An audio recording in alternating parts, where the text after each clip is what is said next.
Hello students, स्वागत है आप सभी का अपने इस YouTube channel star study centre में।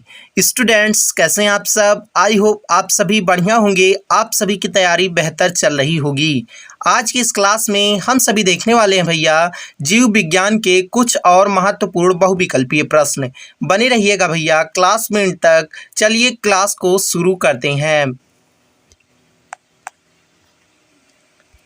सबसे पहला प्रश्न है आप सभी के स्क्रीन पर, जाति शब्द का प्रतिपादन किया था। चार ऑप्शन है इसके लिए। पहला है एंटोनी वॉन लीवेनहॉक ने, दूसरा है अरस्तु ने, तीसरा है रॉबर्ट ब्राउन ने और चौथा है जॉन रे ने। इस प्रश्न का सही उत्तर हो जाएगा भैया ऑप्शन डी, जॉन रे ने। जॉन रे नाम के वैज्ञानिक ने जाति शब्द का प्रतिपादन किया था। बात करें एंटोनी वॉन लीवेनहॉक के विषय में तो इन्होंने सजीव कोशिका की खोज करी थी, साथ में जीवाणु की भी खोज करी थी। बात करें रॉबर्ट ब्राउन की तो इन्होंने केंद्रक की खोज करी थी।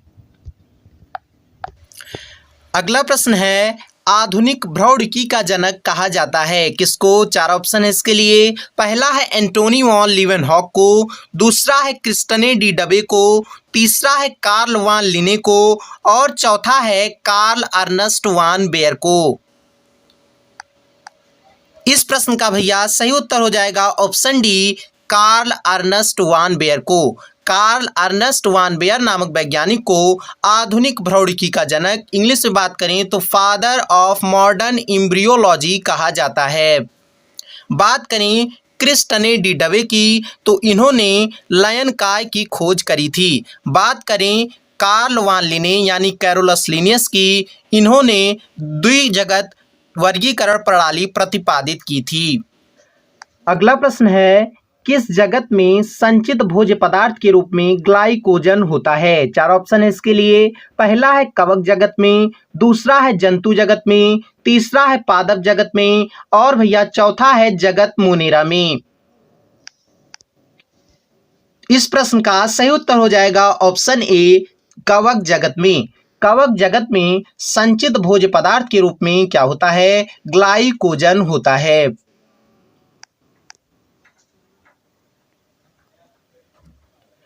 अगला प्रश्न है बहुकोशिकीय व एक कोशिकीय शैवालों को क्रमशः किस जगत में रखा गया है? चार ऑप्शन है इसके लिए। पहला है मोनेरा व प्रोटिस्टा में, दूसरा है मोनेरा व प्लांटी में, तीसरा है विकल्प ए व बी दोनों में और चौथा है प्लांटी व प्रोटिस्टा में। इस प्रश्न का सही उत्तर हो जाएगा भैया ऑप्शन डी, प्लांटी व प्रोटिस्टा में। बहुकोशिकीय व एक कोशिकीय शैवालों को क्रमशः किस जगत? प्लांटी व प्रोटिस्टा जगत में रखा गया है। अगला प्रश्न है छह जगत वर्गीकरण प्रणाली को प्रतिपादित किया किसने? चार ऑप्शन है इसके लिए। पहला है R.H. हुटेकर ने, दूसरा है कैरोलस लिनियस ने, तीसरा है ई हैकल ने, चौथा है कार्ल वुज ने। इस प्रश्न का सही उत्तर हो जाएगा भैया कार्ल वुज ने। कार्ल वुज नाम के वैज्ञानिक ने छह जगत वर्गीकरण प्रणाली को प्रतिपादित किया था। बात करें R.H. हुटेकर की तो इन्होंने 5 जगत वर्गीकरण प्रणाली को प्रतिपादित किया था। बात करें कैरोलस लिनियस की तो इन्होंने द्विजगत वर्गीकरण प्रणाली को प्रतिपादित किया था और बात करें भैया ई हैकल की तो इन्होंने त्रिजगत वर्गीकरण प्रणाली को प्रतिपादित किया था। अगला प्रश्न है निम्न में कौन सा रोग विषाणु द्वारा नहीं होता? चार ऑप्शन है इसके लिए। पहला है इन्फ्लुएंजा, दूसरा है चेचक, तीसरा है न्यूमोनिया, चौथा है टिटनेस।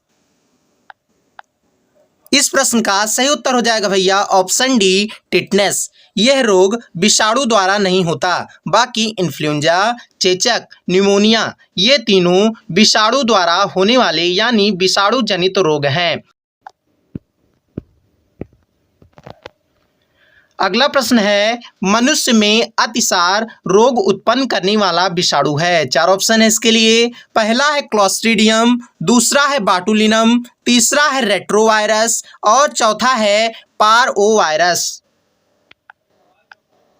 इस प्रश्न का सही उत्तर हो जाएगा भैया ऑप्शन डी, पारओवायरस। पारओवायरस मनुष्य में अतिसार रोग उत्पन्न करने वाला विषाणु है।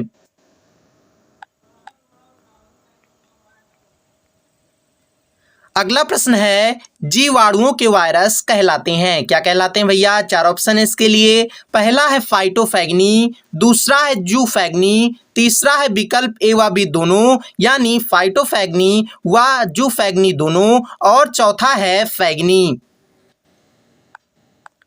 इस प्रश्न का सही उत्तर हो जाएगा भैया ऑप्शन डी, फैगनी। जीवाणुओं के वायरस क्या कहलाते हैं? फैगनी कहलाते हैं। यहीं पर आपसे प्रश्न पूछ लिया जाए कि पादपों के वायरस क्या कहलाते हैं, तो फाइटोफैगनी कहलाते हैं। और भैया प्रश्न पूछ लिया जाए कि जंतुओं के वायरस क्या कहलाते हैं, क्या कहलाते हैं? जूफैगनी कहलाते हैं।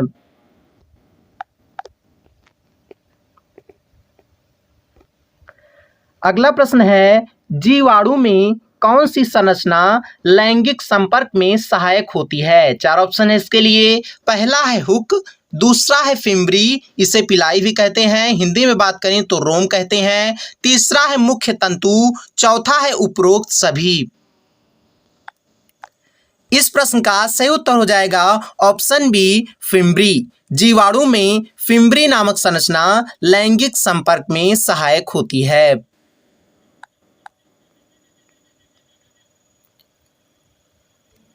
अगला प्रश्न है, जीवाणुओं में सूत्रकणिका इंग्लिश में बात करें तो माइटोकॉन्ड्रिया के स्थान पर मौजूद होता है, क्या भैया? चार ऑप्शन है इसके लिए। पहला है फिम्बरी, दूसरा है पिलाई, तीसरा है मुख्य तंतु, चौथा है मध्यकाय।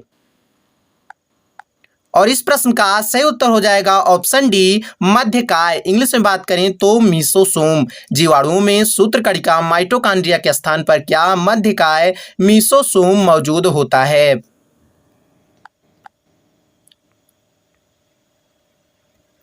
अगला प्रश्न है, डाइटम्स में संचित भोज्य पदार्थ के रूप में होता है, क्या भैया? चार ऑप्शन है इसके लिए। पहला है ग्लूकोज, दूसरा है ग्लाइकोजन, तीसरा है लेमिनेरिन मंड, और चौथा है ल्यूकोसिन। इस प्रश्न का सही उत्तर हो जाएगा ऑप्शन डी, ल्यूकोसिन। डाइटम्स में संचित भोज्य पदार्थ के रूप में होता है, क्या? ल्यूकोसिन। ल्यूकोसिन जो है ये डाइटम्स में संचित भोज्य पदार्थ के रूप में होता है। ग्लाइकोजन तो आप सभी ने देख ही लिया, किसमें? कवक जगत में संचित भोज्य पदार्थ के रूप में होता है। अब आप सभी लोग क्लास एंड हो जाने के बाद नीचे कमेंट बॉक्स में बताइएगा कि किस शैवाल में संचित भोज्य पदार्थ के रूप में लेमिनेरिन मंड पाया जाता है।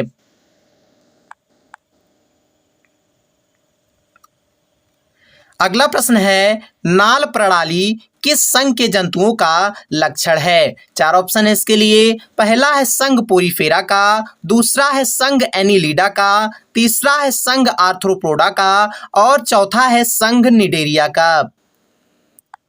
तो भैया ना संघ निडेरिया का, ना आर्थ्रोपोडा का, ना एनिलिडा का, किसका? संघ पोरीफेरा का लक्षण है, क्या भैया? नाल प्रणाली संघ पोरीफेरा के जंतुओं का लक्षण है।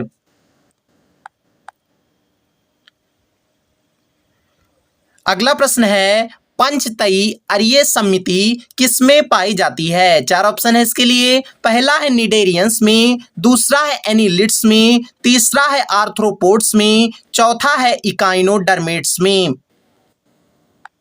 क्या हो जाएगा इस प्रश्न का सही उत्तर? इस प्रश्न का सही उत्तर हो जाएगा ऑप्शन डी, इकाइनोडर्मेट्स में। इकाइनोडर्मेट्स यानी संघ इकाइनोडर्मेटा के जंतुओं में पंचतई अरीय समिति पाई जाती है। बात करें आर्थ्रोपोडा की, किसकी भैया? आर्थ्रोपोडा की, तो यह जंतु जगत का सबसे बड़ा संघ है। और संघ आर्थ्रोपोडा के जंतुओं में किस प्रकार का परिसंचरण तंत्र? तो खुले प्रकार का परिसंचरण तंत्र पाया जाता है। बात करें एनिलिडा की, किसकी? संघ एनिलिडा की, तो इसमें क्या? पूर्ण खंडी भवन पाया जाता है। अगला प्रश्न है, रुधिर होता है एक प्रकार का, क्या भैया? चार ऑप्शन है इसके लिए। पहला है मैट्रिक्स, दूसरा है कोशिका तरल, तीसरा है अंग, चौथा है तरल संयोजी ऊतक। इस प्रश्न का सही उत्तर हो जाएगा भैया ऑप्शन डी, तरल संयोजी ऊतक। रुधिर होता है क्या? एक प्रकार का तरल संयोजी ऊतक।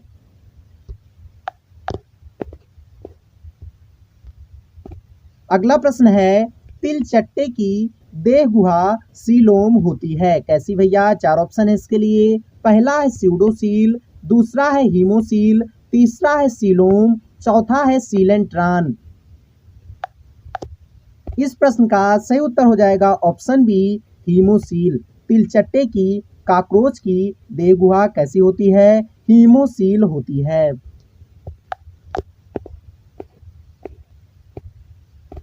अंतिम प्रश्न है आप सभी के स्क्रीन पर, इंपॉर्टेंट है एग्जाम की दृष्टि से, ध्यान से सुनिएगा। ब्रूनर की ग्रंथियां पाई जाती हैं? 4 ऑप्शन है इसके लिए। पहला है आमाशय में, दूसरा है छोटी आंत में, तीसरा है बड़ी आंत में, चौथा है उपरोक्त सभी में। ऑप्शन डी भैया तो इस प्रश्न का बिल्कुल सही उत्तर नहीं हो सकता। अब आप सभी लोग नीचे लाइव चैट में कमेंट कर बताइए इस प्रश्न का सही उत्तर क्या होगा। प्रश्न क्या है? ब्रूनर की ग्रंथियां पाई जाती हैं किसमें? क्या आमाशय में, क्या छोटी आंत में, क्या बड़ी आंत में, किसमें भैया? ऑप्शन बी इस प्रश्न का सही उत्तर हो जाएगा छोटी आंत में, स्मॉल इंटेस्टाइन में ब्रूनर की ग्रंथियां पाई जाती हैं। स्टूडेंट्स कैसा लगा क्लास? नीचे कमेंट बॉक्स में जरूर बताइएगा। चैनल पर नए हैं तो चैनल को सब्सक्राइब कर बेल आइकन को ऑल पर जरूर प्रेस कर लीजिएगा ताकि नोटिफिकेशंस के माध्यम से हमारी सारी वीडियोस आप तक पहुंचती रहें। क्लास को दोस्तों के साथ ज़्यादा से ज़्यादा शेयर करना बिल्कुल मत भूलिएगा। और एक बात भैया आप सभी से शिकायत थी, इतने मेहनत से वीडियो बनाया जाता है, अभी मेरा शरीर पूरा एकदम पसीने से भीगा हुआ है, आप सभी लोग क्लास को शेयर नहीं करते हैं, लाइक नहीं करते हैं, इससे डीमोटिवेट हो जाते हैं। तो प्लीज़ क्लास को शेयर लाइक जरूर कर दिया कीजिए। मिलते हैं नेक्स्ट ऐसे ही क्लास में। जय हिंद।